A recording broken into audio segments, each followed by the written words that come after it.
একটা পর্যায়ে এসে আপনিও বুঝবেন যে সার্টিফিকেট ডাজন্ট ম্যাটার, আপনার কোয়ালিটি হলো ম্যাটার। আপনি কোথায় পড়ছেন এটা মানে ম্যাটার করে না, ম্যাটার করে হলো আপনার কী কী কো কারিকুলার অ্যাক্টিভিটিস আছে, আপনি কতটা জানেন সেটা হলো ম্যাটার করে। ঠিক আছে।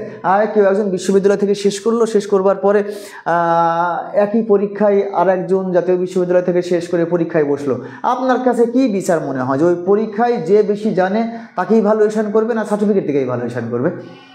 আসলে এখানে সার্টিফিকেট থেকেই ভ্যালুয়েশন করবে না, কে বেশি জেনেছে এটা থেকেই ভ্যালুয়েশন করবে। তারপর আপনি ভাইভাতে বসলেন, আপনি ঢাকা বিশ্ববিদ্যালয় থেকে শেষ করেছেন, আর একজন ঢাকা কলেজ থেকে শেষ করছে, কিংবা কোনো একটা জাতীয় বিশ্ববিদ্যালয় থেকে শেষ করছে। আমি এইবার পার্থক্যটা হলো ভাইবা বোর্ডে যে রাজশাহী কলেজ থেকেই শেষ করছে, কিংবা আপনি দিনাজপুর কলেজ থেকে শেষ করছে, শেষ করবার পরে ভাইবা বোর্ডে ও ওই ঢাকা বিশ্ববিদ্যালয়ের ছেলের চাইতে বেশি তার এলিজিবিলিটি সে শো করতে পারলো। আচ্ছা বলেন তো কাকে ওই জব ক্ষেত্রে অ্যাপ্রোপ্রিয়েট এবং এলিজিবল ধরা হবে? আসলে ব্যাপারগুলো হলো এই জন্য তো সহজ সমীকরণ। আমার তো মনে হয় রাজশাহী বিশ্ববিদ্যালয় বা ঢাকা বিশ্ববিদ্যালয়ে বেশি বেশি বেশি বিসিএস ক্যাডারটা হয় যারা একটু যে সাবজেক্টে কম পড়াশোনা করতে হয়, তারা ফার্স্ট ইয়ার থেকে বিসিএস জন্য ট্রাই করে তারা হয়।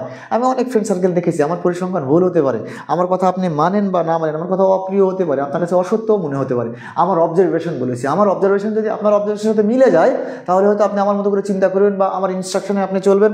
যদি না মিলে তাহলে তো চলবার কোনো প্রশ্নই ওঠে না।